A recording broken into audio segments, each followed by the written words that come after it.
Hello friends, welcome in my channel. और आज मैं देखिए आपको ये नई बुक है, इसको मैं आपको कवर करवाने जा रही हूँ, जिसका नाम है समकालीन भारतीय कला, जो कि है डॉक्टर ममता चतुर्वेदी की। तो आपको ये बुक लेने की ज़रूरत नहीं है। इसमें मैं आपको जो है पूरी बुक्स आपको रीड करके बताऊंगी, और जो भी इसमें इम्पॉर्टेंट है आप कोशिश करिए कि उसके सिर्फ नोट्स बना लीजिए। बुक्स ज़रूरत नहीं है आपको पढ़ने की इतनी, क्योंकि बुक्स में काफ़ी सारी चीज़ें जो है वो बिना मतलब की दी रहती है।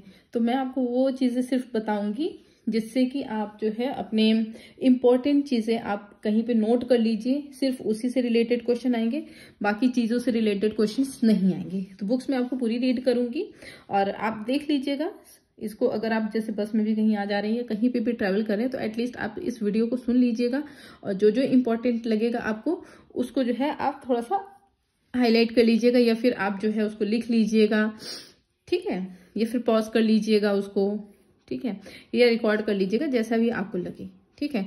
तो सारी चीज़ें इंपॉर्टेंट नहीं है, जो जो चीज़ें इंपॉर्टेंट है, क्योंकि ये बुक भी काफ़ी ज़्यादा प्रेफर की जाती है और ये इम्पॉर्टेंट है, क्योंकि इस बुक में जितने भी हमारे कला विद्यालय हैं वो सारे आते हैं। हमारे जो समकालीन कलाकार हैं उनके बारे में डिटेल पूरी की पूरी जानकारी दी हुई है, A to Z पूरी इसमें जानकारी दी हुई है। तो ये बुक भी काफ़ी ज़्यादा इम्पॉर्टेंट है, ठीक है। तो ये बुक मैंने नई ही खरीदी है, ज़्यादा पुरानी नहीं, हार्डली मुझे हुआ है अभी मुश्किल से 3 से 4 दिन हुआ इस बुक को मुझे खरीदे हुए।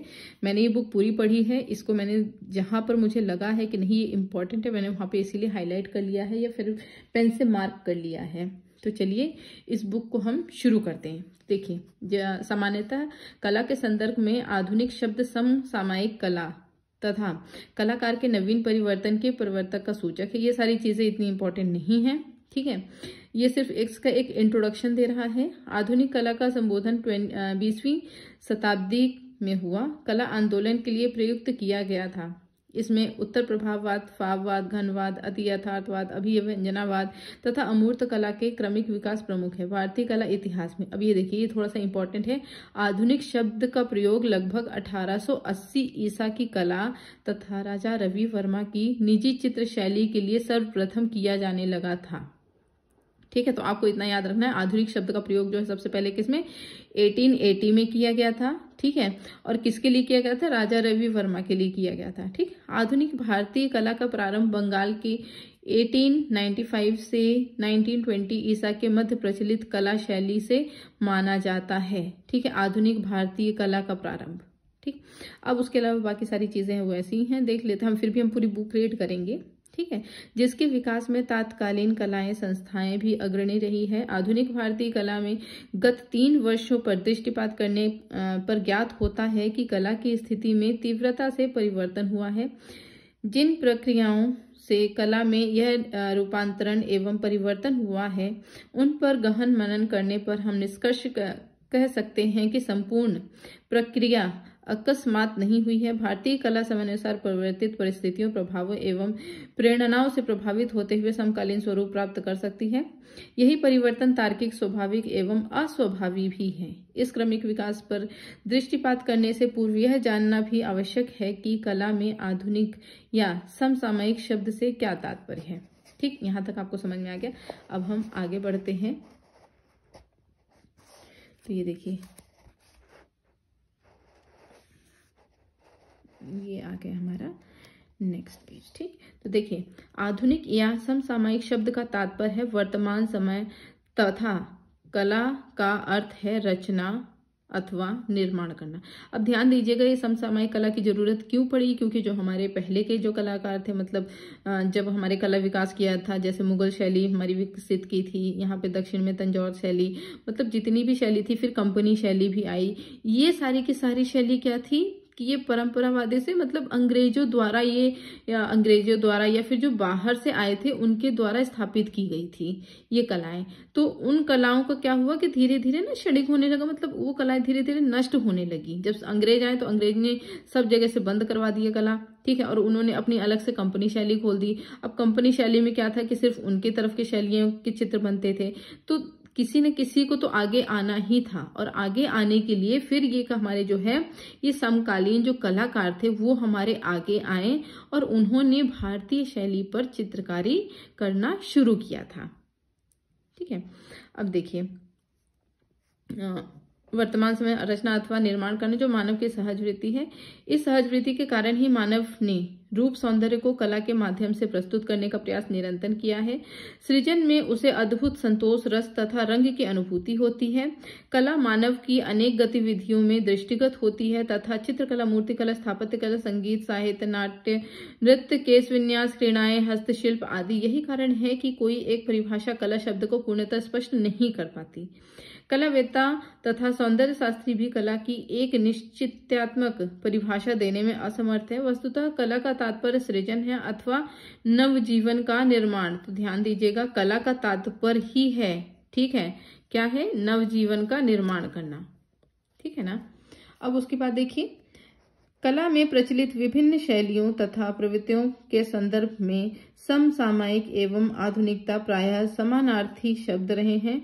आधुनिकता भौगोलिकता, परिवेश, यांत्रिकता, फैशन और जड़वाद नहीं है तथा न ही सामाजिक पुनर्निर्माण की परिकल्पना है। अतः अस्तित्व कला को पूर्ण रूपेण परिमित नहीं किया जा सकता है। कला, साहित्य अथवा अन्य सृजनात्मक गतिविधियों में आधुनिकता का आकलन एक ज्वलंत समस्या या प्रश्न है जो जटिल होने के साथ, अब हमारे नेक्स्ट पेज हम करते हैं, देखिए क्या आता है, ठीक है, जटिल होने के साथ जो है हमारा विविध प्रक्रियाएं व्यक्त करता है तथा किसी भी प्रकार के विश्लेषण से दूर है। एक वर्ग के लिए आधुनिकता यांत्रिकता की समानार्थी है जो अंशतः अश्लील अथवा अवनत भी है। दूसरा वर्ग आधुनिकता के पाश्चात्य भौतिक सभ्यता का घोतक समझता है। नई पीढ़ी आधुनिकता को सामाजिक संगठन का एक परिवर्तनवादी सिद्धांत मानती है। ये इम्पोर्टेंट है, ये आप जो है अंडरलाइन जरूर कर लीजिएगा कि जो नई पीढ़ी है वो आधुनिकता को क्या समझती है, एक परिवर्तनवादी सिद्धांत मानती है, ठीक है, जिसमें पारंपरिकता को सहज रूप से त्यागने की भावना निहित है। आधुनिकता का प्रमुख तत्व सचेतनाएं हैं। मानव के इच्छित प्रयासों द्वारा एकांगित एवं तनाव से उत्पन्न द्वंद्व का नवीन प्रस्तुतिकरण ही आधुनिकता है, जो समयानुसार मानवीय गतिविधियों को स्थिर तथा विविध दशाएं देता है। विभिन्न कलाओं के माध्यम से यह प्रस्तुतिकरण कलाकार द्वारा किया जाता है। ठीक, यहाँ तक आपको समझ में आ गया होगा। चलिए हम नेक्स्ट देखते हैं। आधुनिक कला का प्रारंभ किसी एक निश्चित तिथि से इंगित नहीं किया जा सकता है। 19वीं शताब्दी के मध्य का समय राजनीतिक, आर्थिक व सामाजिक दृष्टि से उथल पुथल से पूर्ण है। जनसाधारण का उत्थान तथा अभिजात वर्ग का पतन, भौतिकवादी विकास, बड़े बाजारों का प्रारंभ तथा अन्य शक्तिशाली प्रभाव परंपराओं के छिन्न भिन्न करने के लिए सहायक थे।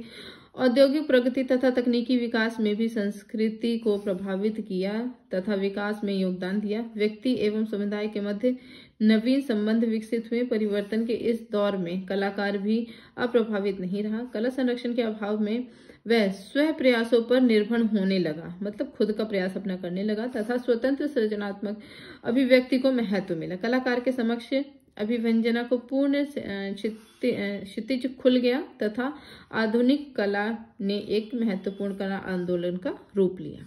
ठीक है, तो ये सिर्फ इसीलिए लिया जा रहा था क्योंकि जो हमारे नए कलाकार, ताकि जो भी हमारे नए कलाकार जो थे काफी अच्छे अच्छे चित्र बनाते थे, ठीक है, उनका ताकि नाम उजागर हो सके, ठीक है, उनके बारे में हम और डिटेल से अच्छे से जान सके कि उनकी जरूरत हमें आखिर में क्यों पड़ी और किस परिस्थिति के लिए पड़ी।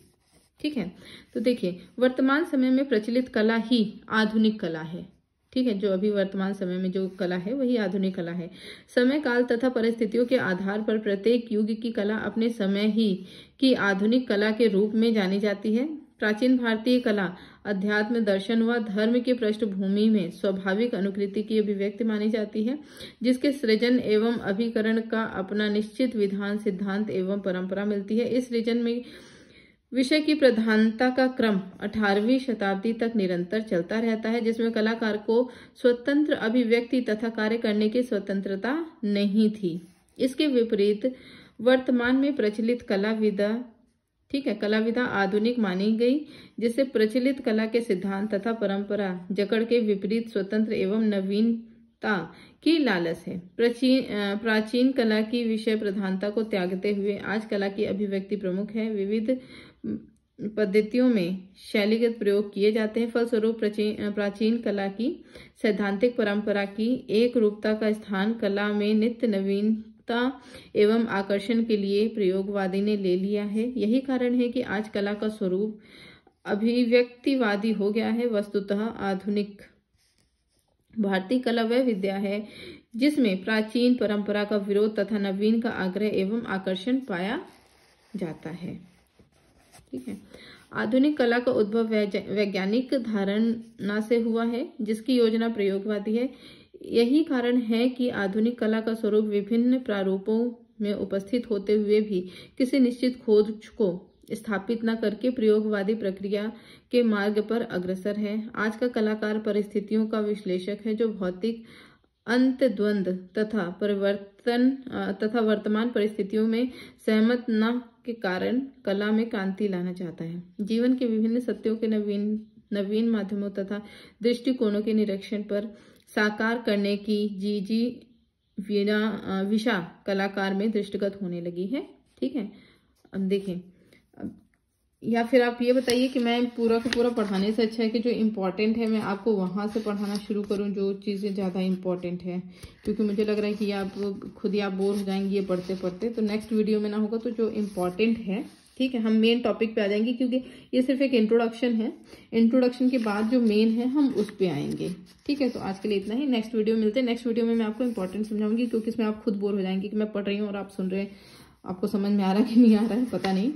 तो मैं कोशिश करूंगी कि जो इम्पोर्टेंट है ना मैं आपको वो बता दूं। तो आप कम से कम, अगर आपके पास किताब है तो आप उसमें इम्पोर्टेंट लगा लीजिए। अगर किताब नहीं है आपके पास तो आप वो चीज़ें जो है आप खुद अपने उसके नोट्स बना लीजिए। ठीक है ना। ये पूरा पढ़ने से कोई मतलब नहीं, क्योंकि सारी की सारी सिर्फ वेस्ट ऑफ टाइम है और हमारे पास इतना टाइम नहीं है कि वेस्ट हमें करना है। आपको भी पता है कि शिक्षा आयोग बन चुका है और बहुत जल्दी अभी तो फिलहाल चुनाव होने वाले हैं। ठीक है। जैसे ही चुनाव खत्म होंगे तो आप मान के चलिए कि जुलाई अगस्त तक में आपके जो है एग्ज़ाम शुरू हो जाएंगे। और मैं फिर से कोशिश करूंगी, क्योंकि बीच में कुछ ऐसे सर्कमस्टेंसेस आ गए थे कि मैं वीडियो कंटिन्यू नहीं कर पाई थी बनाना। बट अब मैं कोशिश करूंगी कि मैं वीडियोस जो है कंटिन्यू बनाऊं और उसको अपलोड करूं, ताकि आप भी उसको देखें। और आप सिर्फ मान के चलिए, इतना भरोसा रखिए कि अगर आप सिर्फ मेरी वीडियोस देखेंगे तो आप डेफिनेटली सिलेक्शन आपका हो ही जाएगा। बस आपको याद ये रखना है कि जितना मैं बताऊंगी उसको आपको याद भी करना है। ठीक है। राकेश गोस्वामी की बुक्स तो आपको पूरी की पूरी कवर करवा दी गई है। उसके वन लाइनर जितने भी हैं आप पूरा जो है लर्न कर लीजिए। ठीक है।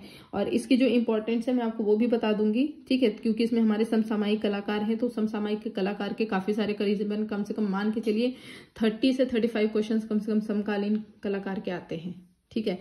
तो हमें उसको बहुत अच्छे से तैयार करना है। और उसके बाद जो हमारे विविध बचते हैं, जो हमारे एक्स्ट्रा बचते हैं, जो कि मान के चलिए कि आपके 10 से 15 क्वेश्चंस एक्स्ट्रा में जो आते हैं, जिसकी वजह से मेरिट बनती है। ठीक है। तो उसके बाद फिर हम उसको शुरू कर देंगे और उसके बाद हम अपने प्रैक्टिस सेट शुरू करेंगे। प्रैक्टिस सेट अभी करने से कोई मतलब नहीं है, क्योंकि अभी जब तक आपने इतने अच्छे से पढ़ा नहीं है तो प्रैक्टिस सेट करने से कोई मतलब नहीं। आप उसी को बस याद करिए, उसके बाद हम प्रैक्टिस सेट भी करेंगे। ठीक। तो आज के लिए इतना ही। मिलते हैं नेक्स्ट वीडियो में।